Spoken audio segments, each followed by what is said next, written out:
I was going to be a police officer. I was doing a lot with my children. My husband had his business. I was doing daycare in my spare time as well. Life was good, but perhaps I wasn't living it, to be honest, 100% for Wow. God, more for myself. And everything seemed to be going well until it wasn't. And so I started noticing when I was running that I wasn't able to run like I used to run. I wasn't able to do what I used to be able to do, and I didn't know why.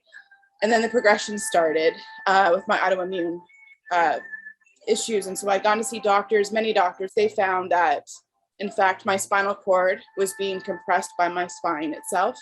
And when I would say to him, I felt like everything would go black, is because when I would take a step, the pressure on my spinal cord was so severe that it actually was cutting off communication to my brain, to my body. And that's why I lost function in my legs. A bunch of things were happening that were preventing me from living and from doing the things that I love to do, being a mom, doing sports with my son, running with my children, helping, like doing the best I could. I had surgery. It was like an 80% chance I would walk again. I may not. I might have been paralyzed from the neck down, and 50-50 chance I may not make it at all. I didn't come through as well as expected. I had no voice. So I squeaked, literally. I couldn't get up on my own. I couldn't walk. I couldn't talk. I couldn't eat even. I would aspirate my food. And so all of the things that we hold so dear in life, I was stripped from. It was in that place, though, that God met me, and what I had known all my life was renewed. It was in my weakness, He was made strong, and my journey to come close to His heart began. I was walking with a cane still, like I had to learn how to walk again. Everything I could do before, I couldn't do. Everything was difficult. And then History Makers, the school, I heard about it, and I didn't have the financial means to do it.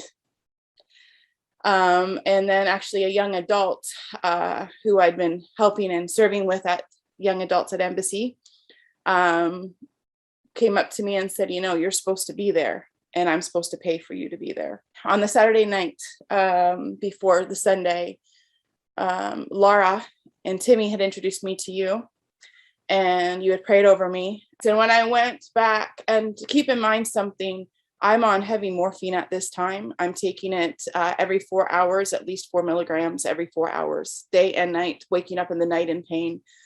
But through this weekend, I was realizing that I wasn't reaching for it. And I didn't say anything to anyone because my family's been through a lot. And I didn't want to confirm any hope until the sun, until I knew that what was happening. And but long story short, after that, I hadn't taken morphine since that day. Wow. None. Gone. No withdrawal, no nothing, no headaches, nothing. Had been on it for 8 years. Wow. And then began no Tylenol and no Advil. I also started walking and jog running, walk running, started doing things with my son. And this past year, for the first time in more than 8 years, he took me on a walk and a bike ride, and I rode a bike for the first time.